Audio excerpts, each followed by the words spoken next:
Welcome to the Focus on Why podcast. I'm Amy Rowlandson and I ask my guests one simple question. Why?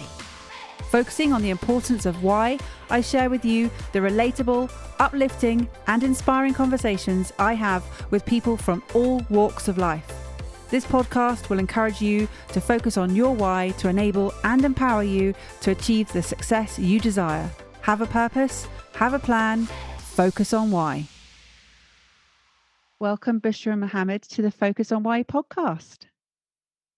Thank you, Amy. Thank you for inviting me. It's been really nice to have an invite. I'm very excited to share your journey and your why with everybody. And just to explain, we're currently recording in lockdown and Bushra has got her 6-year-old sitting right next to doing some colouring. So if you hear any background noise, that's because it's lockdown time, homeschooling time, and that's just the way life is. Yes, sorry about that, but that's how it is. Yes, you're right. So how are you entertaining yourself at the moment, Bushra? What are you up to?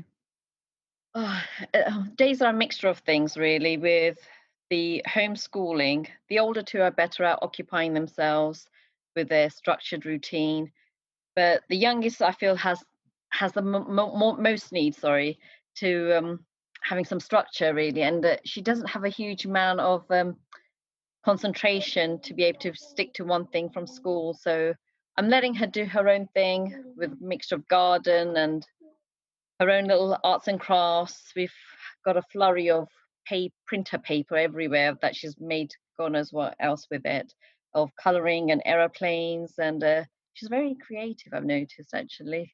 But no, also I've got a couple of projects going on at the moment that I'm trying to focus on.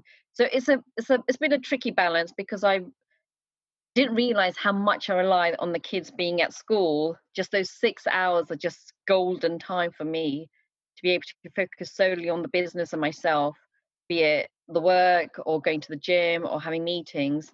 And now trying to do that with making lunch and occupying the children and making sure that they're not going on the TV every hour and just trying to balance everything has been a bit of a challenge, I have to say.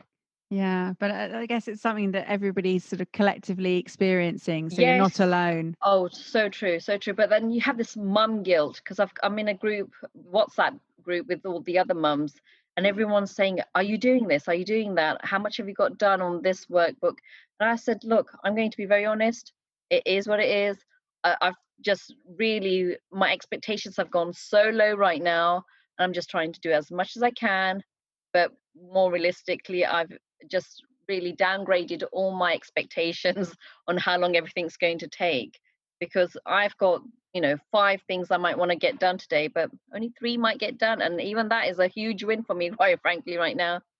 It reminds me of when I was a sort of early mum, and I was literally celebrate the day if I managed to get out to the post office or something. It was just like, yes, that's a win. Well, that was me yesterday.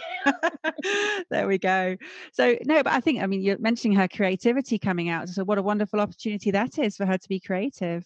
So true, so true. And I just see how she's so good at occupying herself and actually managing so well, better than I expected, because then you just think, wow, she's actually really good at entertaining herself and being able to do things without me instructing her and just giving me the extra 30 minutes or so I need to be able to focus on the work or business decisions I need to do.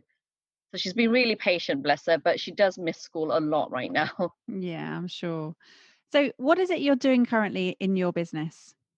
So currently my business has evolved from when I started it. I'm doing a refurb project at the moment during lockdown, which has been a huge challenge. At the same time, I literally just a week before lockdown renewed my practicing certificate on the Law Society after a lengthy career break, and now have got a couple of clients that I'm doing work for, predominantly on an area that I was quite passionate about and still am, is the auction legal packs. Something that I'm quite keen on spreading, the idea that people often ignore when they go to auction. So having had quite good reviews on doing a few for other people, very briefly telling them what they should be looking out for, they had really good feedback. I thought, well, this is quite a good idea. I might as well just renew my practicing certificate and see what I can do for others and help them get better value for money, possibly, and just be a bit more aware when they go to auctions. So that's another kind of avenue, I would say, from part of the business. And just the other side is the investment and development side, which I'm just slowly building up after a long break from building our portfolio whilst I was at work. So why did you let it lapse, the certificate? So what happened was in 2012, I had to make this really big decision because I wasn't being fulfilled or technically happy, I think, at work. And I just thought it's not working. And I had to make a decision whether it was to stay on at the firm I was at or just take a career break. So, I had to weigh up all the pros and cons and decide, well, I no longer wanted to have the stress of the childcare nor the expense, basically. I just thought, well, I just want to focus on myself and my family at that time. And being a professional working mum, I realized it was a hard juggle. And having a work-life balance, I don't think is attainable all the time. You're going to have these ups and downs in all parts of your life. And I think the media just creates this amazing picture that you can have it all when I don't think it is attainable for everybody. So I just thought, well, actually, I got to a point in my life where I just thought, well, something's got to give. And I need that breathing space, just that mind space to be able to just focus on one thing. And it was basically to give more time to my children and have more time for myself. So that's what happened in mid 2012. I handed in my notice, and the managing partner of the firm was really kind, respectful, and said, Bushra, I respect your decision, but I regret it at the same time. And it just gave me such a good feeling because I knew I had made the right decision. And since then, I've never looked back because I think of all the things that I've been able to do that I wouldn't have been able to do otherwise. All the things that I've been able to take part in with the children's school. I've not missed a single school event in the last 8 years. I've been to every single morning meeting, every single parent show, the afternoon charity raises, and that would have been just too much for either one of us to do. And it just meant that, well, my husband's job was a bit better, well paid than I was. And it was just generally, I just thought, well, why not? At the time, we were comfortable enough to say, well, I can take the hit. And I was quite happy with it. And why was it important for you to be at all of those school events? The thing is, I just didn't want any regrets in the future. Those moments when the children are young, I'm not going to ever get them back. And I just never wanted them to be regretful or upset in 10, 20 years' time to say, not going to really appreciate me being in London at a law firm and say, well, mum did really well on those 100 cases and files. That they're going to remember the times when mum was or wasn't there for them. And it just seemed, well, why did I have children then if I can't be for them? So that's going to be my underlying priority in any decision that I make, because it was just so prevalent that I was there for the children and not have any regrets myself and have that extra mum guilt that we all have, really, be it at work or not at work. But I just didn't want to add to that. So after or during this time, were you working as well in any form at all, or were you just spending time with the children? So I wasn't working in the technical sense. I was predominantly just going to manage our small portfolio at the time and just be with the children, which quite frankly was enough, to be honest with you. There were lots of people who were asking, Busha, what do you do all day? And I just thought, well, quite frankly, I've got quite a lot to do. At the time, it was 2 children when I took the career break, and then it soon very quickly became 3 children. And running a household with 3 children, 3 lots of school runs, albeit separately, 3 lots of clubs, and the cooking, the cleaning, and then managing the portfolio was plenty for me, quite frankly. And I just thought, I'm enjoying my life, and I still have time to actually meet up with friends to have lunches. and coffees, and I just thought it was busy enough, but there was still time in the day that I could say, actually, I've got this time to myself, and I really want to enjoy just having this peaceful time with the children as well.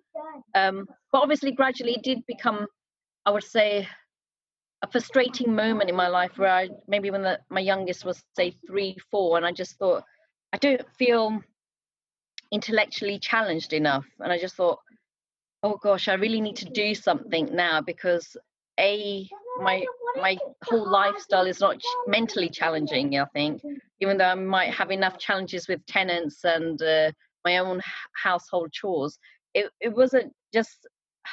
I just didn't feel I thought I was using my potential, quite frankly, and I just thought I needed to do something.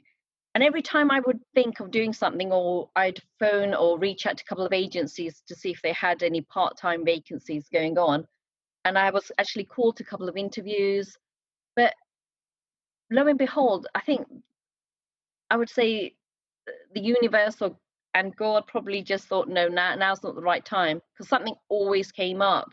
One of the children were ill, or something emergency in the family came up, and it didn't happen. So yeah, in that sense, it was.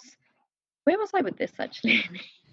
Well, there's lots of things, but why is it now that you're going back to you're having your certificate? Well, so now I think what happened was, if I wind back the clock, was in 2018, right at the beginning of 2018, my husband fell critically ill. So he had a strain of MRSA, which caused him to have pneumonia.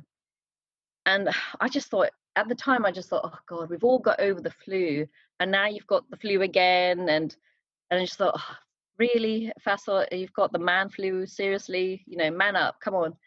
And it was just so, it's always inconvenient when someone's ill, but you have to be empathetic at the same time. But, and it just literally, being a man and being so stubborn, he wouldn't go to the doctors for days.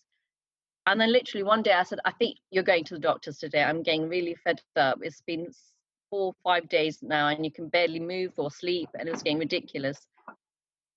So basically, he went to hospital and ended up in ICU, and was in hospital for about 7 weeks. 7 Wow. weeks. And that had the most profound effect on me, because everything, all the plans I had for those 7 weeks and beyond, just were scrapped. And it's very similar to what's happening right now. Basically, all the plans I had, what we were going to do on a week to week basis, it's you wake up in the morning and say, oh, I'm going to do this, that. Well, actually, those are your plans. God's just making his own plans at the same time. And what happened was, in those 6 weeks, I just had to purely focus on being there for the kids and being there for him at the hospital. And it was a very traumatic experience at the same time, but clearly not as bad as he was in, because he was on IVs in both arms and on oxygen and the works basically, and ended up having an operation as well. But what it made me realize was that having one income is no longer enough, because when basically things go really bad, we were quite fortunate that we still had savings and things to be able to cover us for the 2 months or so that he was off work. But had it been any longer, it was starting to worry me, because when he did come out of hospital, we weren't sure how he was going to recover, whether he'd be able to go back full time or part time. And it just makes you very think that, well, okay, money is not everything, but it is, the security and the freedom that it gives is actually quite prevalent, because that is one of the things that we kind of strive for when we need to put food on the table, pay the bills, etc. And I just thought, well, this is not right. We can't just rely on one income, because if, God forbid, if any of this happened again to either one of us, it's not fair on the other person or the children. And it just happened that, well, I had been thinking for a couple of years now to do something, but just hadn't put the the nail on the head, as it was, to decide, well, what is it I really want to do? And the thing is, because we already had a portfolio and I've always been passionate about property, being a property lawyer as well, I just thought, well, this is the right route, I think, to go down. And why not let me do something and figure it out? And at the same time, just as it was getting better, a few months on, I attended a women's networking event not far from where I live. And I just thought, wouldn't it be good if there was a property network? And I was just so blind in 2018 to the whole property networking world. And I just thought, this is so weird. Why isn't there a property one? And then one of my friends said, why don't you just set one up? I thought, that is so bizarre. Okay, let me just have a look if there's any other company or person doing it. And when I looked on the internet, there's loads. I just thought, oh my God, it's one of those things, when you're not thinking of something, it's never there. But when you start thinking of it, oh my God, it's everywhere. There's actually a name for that. It's called your reticular activation system. Yeah. It's like acts as a filter, like as a Yeah. bouncer, and it only allows in, because otherwise you'd be overloaded with information. So it literally just allows the things in. It's the same for when you're thinking about buying a new car, and then all you see on the road is that particular brand, So but it was true. always there. Or So when you're going to true. get pregnant, when you get pregnant, you see pregnant women everywhere. I remember doing that. So that was the start of my journey. And just before then, what happened was, literally on the day of my husband's operation, one of the houses got flooded. The mains pipe got frozen and flooded. It was 1st of March 2018. I'll never forget. And the tenant phoned me, and there was nothing I could do. And so what happened was, after I fixed all that issues, I had to refurb majority of the house, and I just took the opportunity to do a bit more extra things on it. And it gave me a really good purpose as well. And it was a project that I really enjoyed. I enjoyed picking out the kitchen fittings, etc. And I thought, well, why don't I do more of this? Because I quite enjoy it. And it's something that I can fit around the children. And it's something that I've got experience in. So after networking and deciding, well, this is what I'm going to do, my husband just thought, I've lost it. What's she doing? She's a lawyer and she's not using what she's got, but now she wants to become a property investor full time. And I thought, no, but this is what I really want to do. I love looking at how buildings are constructed and development from ground up, and I've always been fascinated with it. So and plus at the same time, my husband actually built our summer house almost 5-6 years ago from ground up, and he did it all by himself. And I just thought that was a really interesting journey, and I'd like to do more of that, but see what I can do within the parameters and the skills that I've got. And just meeting so many people during 2019 made me realize I really love this, and I love networking. I love meeting everybody and listening to their journeys and understanding what kind of angle they're coming in, and all the different strategies there are out there. And it just made me think, okay, I can do this, because clearly so many other people are doing it. It's just being out there, and I'm just thinking, why didn't I do this like 5 years ago? I knew all this stuff, and I had the experience already. So that's what happened. And at the same time, I was really fascinated by the auction sphere, because I've been to auctions a few times. And I just thought, I don't know, I really love the buzz of it. I mean, the auctions are pretty dire at the moment. Maybe something similar I would explain to compared to eBay. And I like that rush of, are you going to get it? Are you going to get it? Oh, come on, the last minute, put in the bid. So I was fortunate enough to get a couple of properties through auction and doing refurbs on them. At the same time, a lot of people were asking me for some advice on the auction legal packs they were doing. And I gave them some quick advice. I said, I think you should look at this. Oh, let me have a look at the office copies. Oh, did you see this? Oh, there is no office copy. Well, that means it's unregistered land. So make sure you check for this and this. And I said, oh, Bushra, that's really helpful. That's actually either made me think I don't want to go down that route. And I said, oh, do you practice? Do you do this full time? And can you draft this out?" And I said, "No, I'm not practicing." And I had to always put this disclaimer in public and say, "No, I'm not a practicing lawyer." And it just went on and on. It became almost a bit of a joke, really. At every network event, I would say, "I'm a solicitor, but I'm not practicing, but I'm also an investor." And I just thought, well, this is ridiculous. I might as well just do it. And what happened was there was another lawyer at one of the network events, and he just asked me, "Do you want to come and work for us?" And I thought, "Oh, that's quite an interesting idea. I never thought of it." And now that actually the opportunity is there, why not? So I spoke to him, and then another person found out, and she asked, "Well, do you want to join my firm?"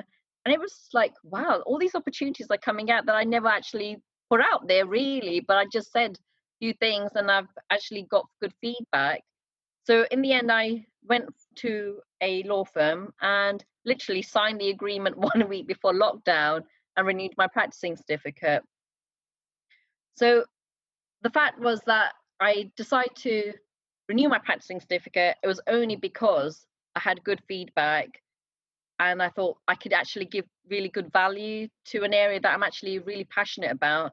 And I want to make sure other people are educated before they go to auctions and not make all those silly mistakes that you keep hearing, that they didn't read the legal pack and they didn't realize there was this restricted covenant, and they didn't realize that they can't build a house because there was this other covenant.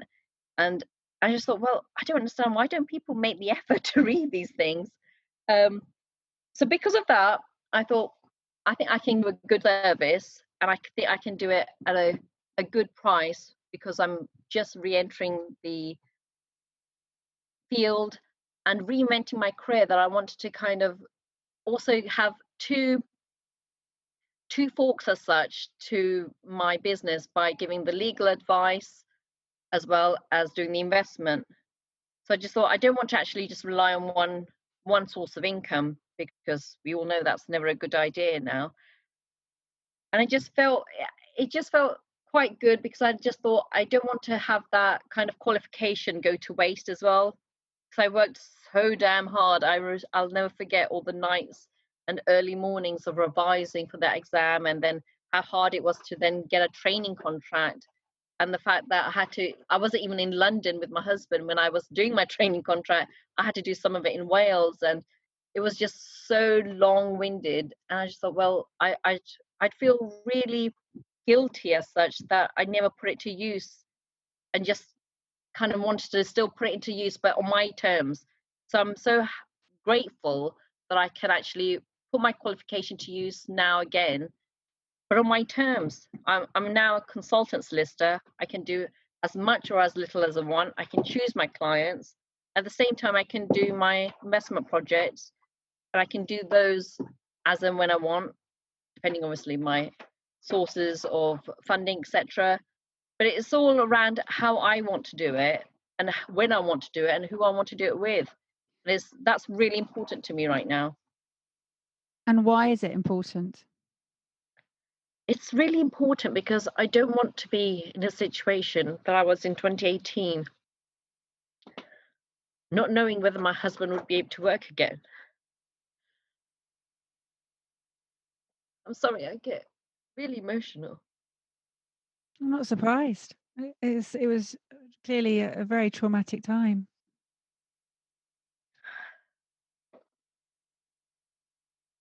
I want to make sure other women are not dependent on just their one income, but also do believe in themselves, that they can have it all, but on their terms.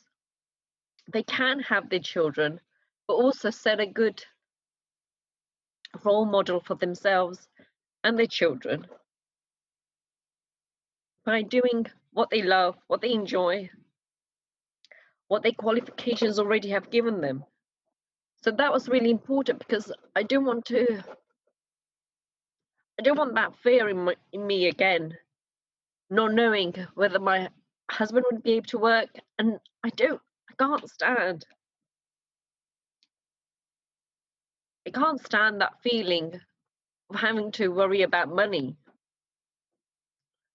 I just think worrying about money is such a useless feeling. And I think property is just such a good property is such a good avenue and strategy. But although you're working full time and you're quite proactive to build up the portfolio, there will be elements that you can take a break from it now and again and manage it according to your time frames. Hence, I just think, well, I don't want to leave it too late because I turned 40 last year and I'm actually going to turn 41 this weekend. So I just think I don't want to look back in 10 years' time and wish I had done it now or earlier, as I'm already thinking, but be able to say, well, I'm glad actually I've built what I have done so far, and I've achieved way more than I actually thought I would when I first started. I never thought in 2019 that actually I'd renew my certificate because I was kind of pushing it away and thinking, no, I don't want to go down that route because I'd never actually thought actually I could even work as a solicitor, but on my own terms. But when actually you put it out to that universe and you really want something, it's weird how everything comes together for your benefit. Um, so in that sense, I was really grateful being able to do what I'm doing now, and it's really comforting how other people in my network have been so supportive. When just a month ago I announced to a group of 60 people, finally I've renewed my certificate, everybody, and it was just so heartwarming when everybody clapped. That's incredible. Well done, you. Oh, thank you. Yeah, and happy birthday as well for the weekend. Thanks. So I can't. I really think that what you've shared today will resonate with a lot of people. And I thank you for sharing your story. And I see that it's been very emotional, and I can hear that it's been very emotional. That, but what you've shared will, for some people, evoke a change, and or even just to plant a thought, a seed somewhere, that someone might think, actually, I'm not financially independent, and you are probably going to be the catalyst that makes them think about that.